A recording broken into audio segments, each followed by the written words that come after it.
আসসালামু আলাইকুম। সংবাদে আপনাদের সবাইকে স্বাগত জানাচ্ছি। আমি ফিরোজ তোহা। শুরুতেই আরবে কেবলস সংবাদ শিরোনাম। বাংলাদেশের সর্বশেষ গুরুত্বপূর্ণ আপডেট সংবাদে আপনাকে স্বাগত। শুরুতেই সংবাদ শিরোনাম, পরে বিস্তারিত। প্রথমেই জানাবো, শেখ হাসিনা সহ 10 আসামিকে ফেরাতে ইন্টারপোলে রেড নোটিশের আবেদন। দুর্নীতির বিভিন্ন মামলায় সাবেক প্রধানমন্ত্রী শেখ হাসিনা সহ 10 জন পলাতক আসামিকে দেশে ফেরাতে ইন্টারপোলে রেড নোটিশ জারির আবেদন করেছে দুর্নীতি দমন কমিশন দুদক। বিষয়টি নিয়ে নতুন করে আলোচনায় এসেছে আন্তর্জাতিক সহযোগিতায় আসামিদের প্রত্যর্পণের কার্যকারিতা এবং সীমাবদ্ধতা। দুদকের সহকারী পরিচালক তানজির আহমেদের দেওয়া তথ্য অনুযায়ী বিষয়টি নিশ্চিত করা হয়েছে। এরপর জানাবো, কেক কাটার সময় কার্যক্রম নিষিদ্ধ যুবলীগ ও ছাত্রলীগের 4 নেতাকর্মী গ্রেপ্তার। বাগেরহাটের মংলায় কার্যক্রম নিষিদ্ধ আওয়ামী লীগের প্রতিষ্ঠা বার্ষিকীতে কেক কাটার সময় যুবলীগ ও ছাত্রলীগের 4 নেতাকর্মীকে গ্রেপ্তার করেছে পুলিশ। আজ দুপুরে তাদের আদালতের মাধ্যমে জেল হাজতে পাঠানো হয়েছে। এদিকে পদ্মা, মেঘনা, যমুনা, বুড়িগঙ্গার তীরেও সেই পলাশির চক্রান্ত চলছে বললেন গোলাম পরোয়ার। বাংলাদেশ জামাত ইসলামের সেক্রেটারি জেনারেল অধ্যাপক মিয়া গোলাম পরোয়ার বলেছেন যে পলাশি মানেই কিন্তু সেই ভাগীরথী নদীর তীরে সেই পলাশি নয়। এখনও পদ্মা, মেঘনা, যমুনা, বুড়িগঙ্গার তীরেও কিন্তু সেই পলাশির চক্রান্ত আছে। নামের মির্জাফর হয়তো নেই, কিন্তু চরিত্রের অসংখ্য মির্জাফর এই ভূখণ্ডে বসবাস করছে। এবারে জানাবো, নাহিদ ইসলাম বললেন আওয়ামী লীগ ও বিএনপির বিরুদ্ধে সমানভাবে লড়াই চালিয়ে যেতে হবে। জাতীয় নাগরিক পার্টি এনসিপির আহ্বায়ক ও বিরোধী দলীয় চিফ হুইপ নাহিদ ইসলাম বলেছেন যে গণহত্যার মাধ্যমে আওয়ামী লীগ বিচারের কাঠগড়ায় দাঁড়িয়েছে, আর সংস্কার না করায় বিএনপি জনগণের কাঠগড়ায় দাঁড়িয়েছে। এই দুই শক্তির বিরুদ্ধে আমাদের সবাইকে সমানভাবে লড়াই অব্যাহত রাখতে হবে। এবারে জানাবো, নাভানা গ্রুপের ভাইস চেয়ারম্যান সাজেদুল গ্রেপ্তার। আদালত অবমাননা দায়ে রাতভর অভিযান শেষে নাভানা গ্রুপের ভাইস চেয়ারম্যান সাজেদুল ইসলাম শুভকে বনানীর বাসা থেকে গ্রেপ্তার করেছে পুলিশ। আজ নাভানা গ্রুপের চেয়ারম্যানকে গ্রেপ্তার করেছে তেজগাঁও শিল্পাঞ্চল পুলিশ। এর আগে শুভকে গ্রেপ্তারের জন্য রাত 11টার দিকে বনানীর 15 নম্বর সড়কের 54 নম্বর বাড়িতে অভিযানে যায় তেজগাঁও শিল্পাঞ্চল ও বনানী থানা পুলিশ। এর আগে আদালত অবমাননার এক মামলায় গত 3 মে নাভানা গ্রুপের মালিক পক্ষের 4 জন সহ মোট 8 শীর্ষ কর্মকর্তার বিরুদ্ধে গ্রেপ্তারি পরোয়ানা জারি করে আদালত। এবং সর্বশেষ জানাবো, পেঁয়াজ চাষিদের হাহাকার, লাভ তো দূরের কথা, খরচই উঠছে না। ফরিদপুরে এবার পেঁয়াজের বাজার মূল্য নিয়ে চরম হতাশায় দিন কাটছে কৃষকদের। উৎপাদন খরচের তুলনায় অর্ধেকেরও কম দামে পেঁয়াজ বিক্রি করতে বাধ্য হচ্ছে কৃষকরা। ফলে চরম লোকসানের মুখে পড়েছে হাজার হাজার পেঁয়াজ চাষি।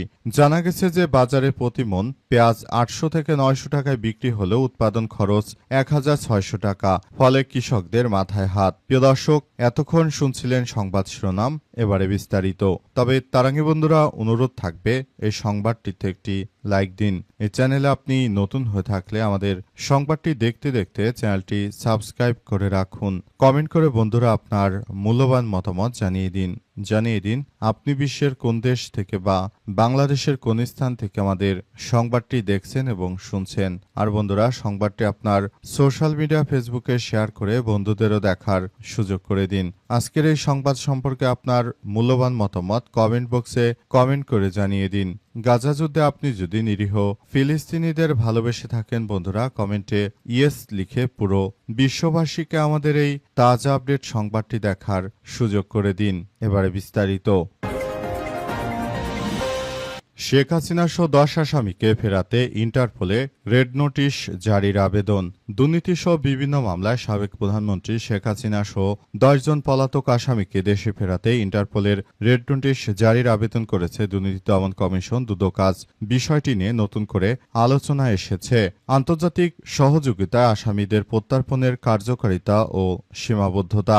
দুদকের সহকারী পরিচালক তানজির আহমেদের দেওয়া তথ্য অনুযায়ী ক্ষমতাচ্যুত প্রধানমন্ত্রী শেখ হাসিনাকে দেশে ফেরত আনার ক্ষেত্রে সবথেকে বড় বাধা হচ্ছে ভারত। শেখ হাসিনা তার ছেলে সজীব ওয়াজেদ জয়, তার মেয়ে ছাইমা ওয়াজেদ পুতুলের বিরুদ্ধে দুর্নীতির মামলায় বিচার প্রক্রিয়ায় অংশ হিসেবে ইন্টারপোলে রেড নোটিশ জারি করার আহ্বান জানানো হয়েছে।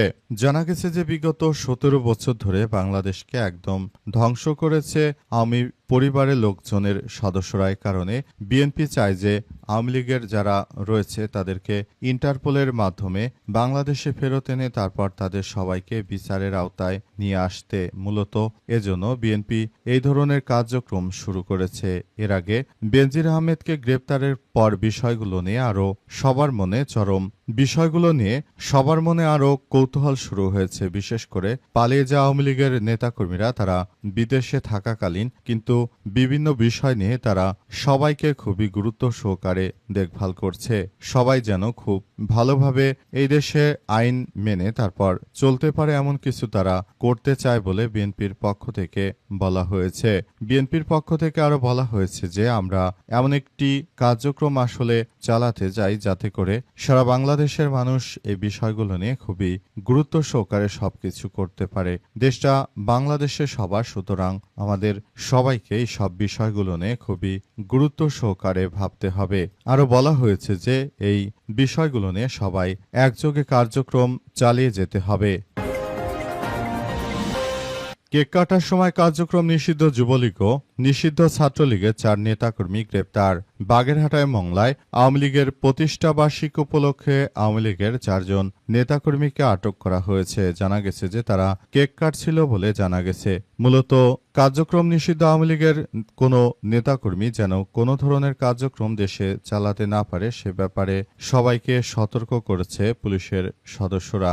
এবং এই সতর্কতার মধ্যে যারা সতর্কতার না মানছে এটি আসলে সবার জন্য খুব বড় ধরনের কার্যক্রম হিসেবে দেখা হচ্ছে। বলা হয়েছে যে সারা দেশ জুড়ে আওয়ামী লীগ বিশৃঙ্খল পরিস্থিতি সৃষ্টি করতে চায়, সুতরাং কোনোভাবেই তারা যেন এটা করতে না পারে সেটি দেখতে হবে বলে উল্লেখ করা হয়েছে। এবং আরো বলা হয়েছে এটি সবার জন্য খুবই গুরুত্ব সহকারে কার্যক্রম চালিয়ে যেতে হচ্ছে। এবং আরো বলা হচ্ছে এই ধরনের কার্যক্রমগুলোর মধ্য দিয়ে আমাদের সবাইকে খুবই ভয়াবহ এক বিপর্যয়কর পরিস্থিতির মধ্যে ঠেলে দিচ্ছে। নতুন করে এই ধরনের কার্যক্রম মূলত সবার জন্য খুবই বড় ধরনের এক সমস্যার সৃষ্টি করেছে। বিশেষ করে আওয়ামী লীগের যারা নেতৃত্ববৃন্দ পলাতক অবস্থায় রয়েছেন তারা কোনোভাবে আর সামনে আসতে পারছেন না, কারণ তারা আওয়ামী লীগের সবসময় কাজ করলেও আওয়ামী লীগ কিন্তু তাদেরকে কোনো কিছু না বলেই দেশ ছেড়ে পালিয়েছে। এবার এই তৃণমূলের নেতাকর্মীরাই বিপদে পড়েছে। পদ্মা, মেঘনা, যমুনা, বুড়িগঙ্গার তীরও সেই পলাশির চক্রান্ত চলছে বললেন অধ্যাপক মিয়া গোলাম পরোয়ার। বাংলাদেশ জামাত ইসলামের সেক্রেটারি জেনারেল অধ্যাপক মিয়া গোলাম পরোয়ার বলেছেন যে বাংলাদেশে এখনো পুরো ষড়যন্ত্র চলছে। যারা বাংলাদেশকে নিয়ে ষড়যন্ত্র করেছে তারাই আমাদের রাজনৈতিক দলকে নিয়ে চক্রান্ত করেছে। তিনি বলেন তারা খুব সহজে মনে করেছিল যে এই লড়াই শুরু করলে হয়তো তারা খুব বড় কিছু অর্জন করতে পারবে, কিন্তু প্রকৃতপক্ষে আমরা দেখতে পাচ্ছি যে বিষয়গুলো অত্যন্ত গুরুত্ব সহকারে সবকিছু চলাচল করছে।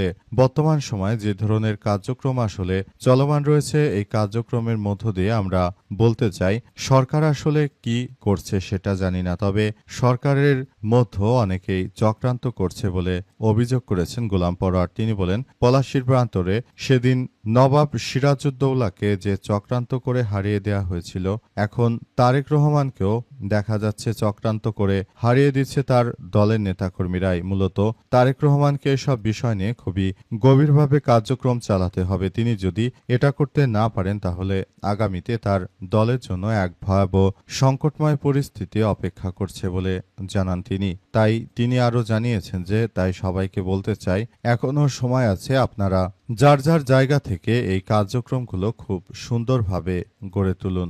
দেশটা আমাদের, সুতরাং আমাদেরকে এসব বিষয় নিয়ে খুবই গুরুত্ব সহকারে চালিয়ে যাচ্ছে।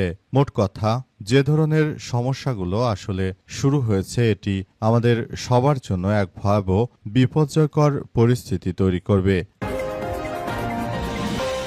আওয়ামী লীগ ও বিএনপির বিরুদ্ধে সমানভাবে লড়াই চালিয়ে যেতে হবে বললেন নাহিদ ইসলাম। নাহিদ ইসলাম বলেছেন যে আওয়ামী লীগ এবং বিএনপি দুটো একই ধারার রাজনীতি করে দেশের জনগণের সঙ্গে প্রতারণা তাদের প্রতিনিয়ত কাজ।